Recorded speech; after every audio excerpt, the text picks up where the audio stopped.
Ассаламу алейкум достор. Қазанға ет салалы деп, қазан издеп, азыр Шахризада деген атай маркетке келдим. Шахризада деген абдан сонун ресторан бар. Адресин жазып коем, келсеңиздер ич укмуш. Ана ошо Шахризада деген магазинде ачылыптыр маркет. Биринчи жолу келип атам. Ичинде казан бар экен, ошону сүйлөштүм. $200 казан алып атабыз. Азыр ичине киргизип bir sıra sizlerge. Hazır içine girip bir sıra sizlerge görsetip koyayım. Kırgızстанга kirgende эле болот экенсиң да. Bu yakta jalan Kırgızstanda görgөн продукциянын баары бар экен да. Соктун түрлөрү, бул жакта тушаларды алып келип сатат экен, чучуктун түрлөрү. Абдан сонун магазин экен. Bu yakta Куран окуп атат. Bu yakta халва дегенди билесиздерби? Халва бар экен. Соктун түрлөрү. Май, шедевр деген май, элестеткиле? Америкада шедевр деген май. Бу бар абдан чоң экен. Чумак дейт. Лазат деген май бар экен. Лапша, вермишелдин түрлөрү. Мен могу казанды алып атам, 22 литр экен. $200. Асты менен $400 сатылат дейт, бирок менде мындай тулга бар. Жумушта бар, ошол тулганын үстүнө казан издеп атканбыз. Как раз ушул жактан алып коем. Bu жакта халал колбасанын түрлөрү, сосисканын түрлөрү, балыктын түрлөрү. Абдан сонун магазин экен, маркет. Кефирдин түрлөрү. Картошка. Узбекский лепешка. Каймак. Каймактан да алып көрүш керек. Каймактар аябай сонун болуш керек. Мына көрүп атасыздар. Эмненин баарын кааласаңыздар баары бар экен. Еттер. Етти тушасы менен алсаңыздар болот экен, кестирип алсаңыздар болот экен.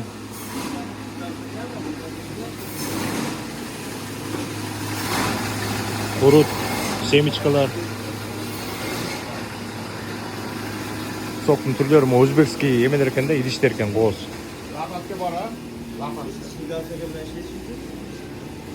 Бул жерде болсо Шахризада деген кафе, ресторан болуш керек да. Ичи кенен экен, бир жолу келип Нургазы иниме экөөбүз тияктан тамак ичип кеткенбиз. Ичи абдан кооз, сонун экен.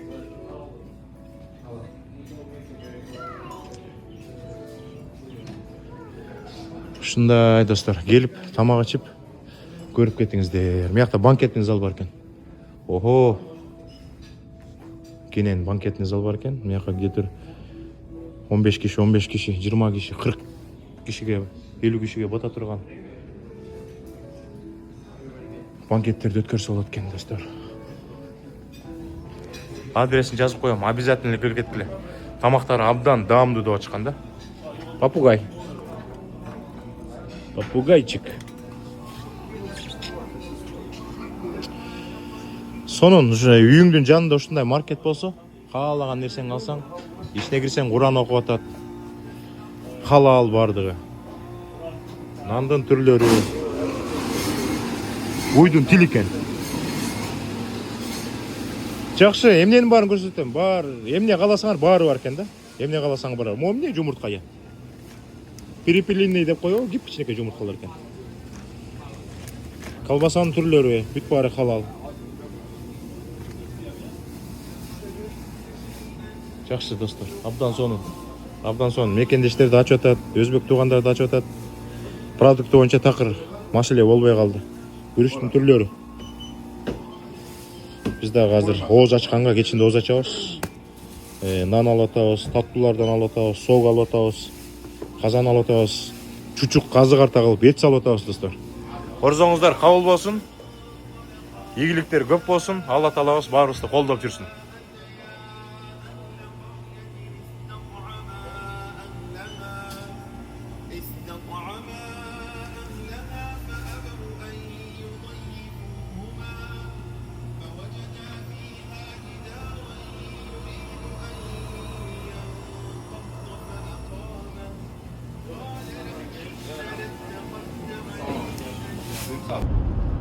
Орозоңуздар кабыл болсун. Ыйык Рамазан айы кут болсун. Күн сайын жазышат магачы. Күн сайын мекендештер жазышат. Азыр да жазышат. Көрүңүздөр, звук чыгып атат. WhatsApp'тан күн сайын 5, 6, 7, 8, 10 чакты мекендеш жазат. Алмаз байке кантип Америкага барабыз. Жолун айтып коюңузчу. Кандай жеңил жолдор бар деп. Азыркы жазып аткандардын баары мындай тамаша иретинде бул кечиккен махабат деп коет го. Кечиккен махабаттарды убагы келген. Бир күндөрү убагы келген өтүп кетти. Абдан көп жолдору бар болчу, жеңил болчу.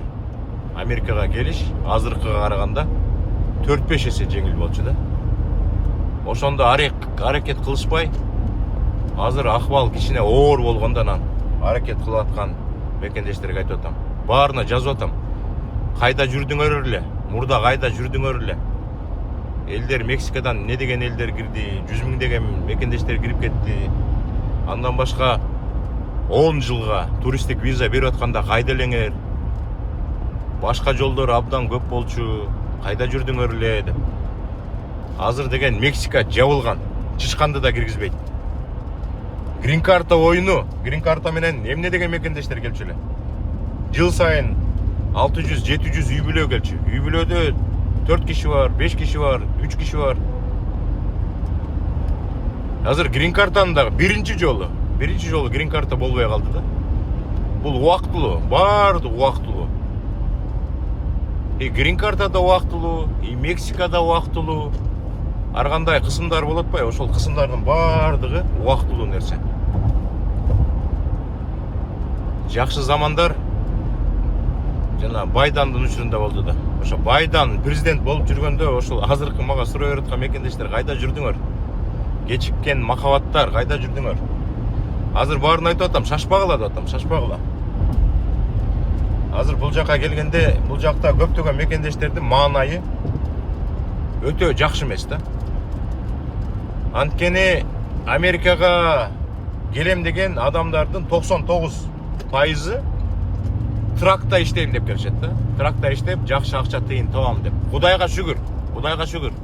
Азыр жакшы акча таап атышат. Бул жактагы мекендештер, мына биздин компанияда иштеп аткан эч кандай трагы жок эле мекендештер айына $15,000 таап атат. Бирок ошол мекендештер жүрөк заада болуп чыгып атышат. Жумушка чыкканда жүрөк заада болуп чыгып атышат. Анткени эмне болуп кетет? Айыстар кармап кетсе эмне болот? Үй бүлөм эмне болот депчи. Менин айдоочулук күбөлүгүмө жана СДЛ трак айдай турган күбөлүккө аз эле калды. Убактысы 3 айдан кийин бүтөт, жарым жылдан кийин бүтөт, 1 жылдан кийин бүтөт. Бүткөндөн кийин кайра узартпай койсо, үй бүлөмдү кантип багагам деген мекендештер абдан көп бул жактачы.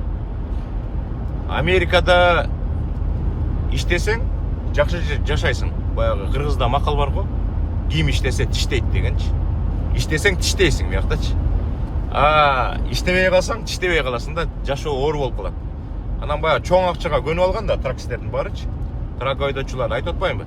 Компания драйвер айына 15 000 таап аткан айдоочулар анан трактан кетип калса, айдоочулук күбөлүгү жарабай калса, узартпаса, анан доставкага кетишет, таксиге кетет. Анан айда тапкан акчасы 3 эсе, 4 эсе азая түшсө, үй бүлөсүндө 4-5 киши болсо, анан кыйын боло баштайт. Анан акырындан анан кой деп анан Кыргызстанга кете баштайт. Азыр кеткендер абдан көп. Ошон үчүн трактарды саткандар абдан көп. Ошондой жашоо достор. Көп кызыкпагыла, азыркы учурда кичине күтө тургула. Азыр келсеңер кыйналып калсаңар мүмкүн. Мурда грин карта менен келген мекендештер азыр эми акыркылары келип атат болуш керек. Мен айтчумун. Ашып кетсе бир 2-3 ай. 3 айда тракка отурса болмок. Азыр грин карта утуп келбесеңер тракка отуруш мүмкүн эмес. Почти мүмкүн эмес деп койсо болот да. Мүмкүн болсо дагы 1-1,5 жылдап кетет. Ошон үчүн шашпай тургула. Трамп чоң атабыз кетсе, ордуна башка бирөө келсе, ошондо анан көрүш керек да. Өзүңүздөр билесиздер, ар бир президент келет, өзүнүн шыпыргысын шыпырат. Обама келип, башкача бир нерсени жасайт, Байдан келип, башкача закондорду киргизет, Трамп келип байдан жасаган нерсени 180 градуска буруп тескери жасайт. Азыр Трамп да бул вечный эмес да. Эртең бир күнү кетет. Кеткенден кийин анан башка бирөө келет. Трамп чыгарган закондорду 180 градуска буруп коюшу мүмкүн да. Такыр башка жашоо башталып кетиши мүмкүн. Ошон үчүн Америкага келем деген мекендештер бизден сурабагыла, кантип баш керек Америкага деп. Бардыгы силердин түйүңөрдө турат. Американын элчилиги Бишкекте турат. Туристтик агентстволордун баары Бишкекте турат. Бизден сурабагыла, кантип баш керек деп. Ушинтип кантип барыш керек деген мекендештер эч качан келбейт. Сурап жүрө берет. Кантип барыш керек деп.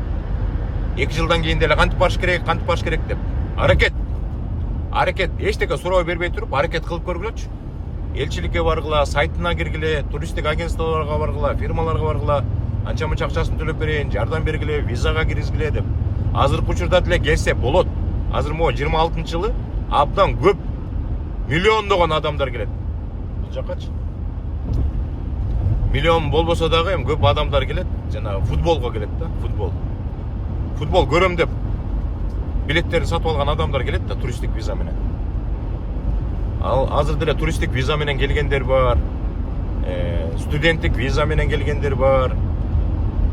Баягы воссоединение семьи деп үй-бүлөлөрдү кошуу, туугандарды бири-бири менен бириктирүү визалары менен келгендер, спортсмендер келгендер көп эле келип атышат азыр делечи. Бар шүгүр деп жашаш керек достор. Шүгүр. Өзүбүз көрүп атабыз, өлкөдө эмне болуп атат. Кээ бирлер тамагы жок отурат, согуш болуп атат. Курсагыбыз ток, кийген кийимибиз бар, жумушубуз бар, тынчтыкта жашап атабыз. Ошого шүгүр деш керек да. Мияка келип бутуна турган абдан көп мекендештер бар. Абдан көп мекендештер бул жакка келип Кыргызстандын өнүгүшүнө салым кошкон мекендештер абдан көп бул жактачы. Не деген акчалар салынып атат. Ошолор тегеренип барып бюджетке түшүп атат. Азыр салынып аткан үйлөр, салынып аткан жолдордун көбү ушул мигранттардын эсебинен. Азаматсыңар мигранттар, алга. Ушундай чакан видео чыгарып койдум. Жумушка бартабыз. Саат 9-дан 2 мүнөт өтүп кетти. Иштер ушундай. Ошон үчүн Америкага келем деген мекендештер ойлонуп, аракет кылып, маңдайыңарга жазып койсо, акырындан келе бергиле, иштей бергиле.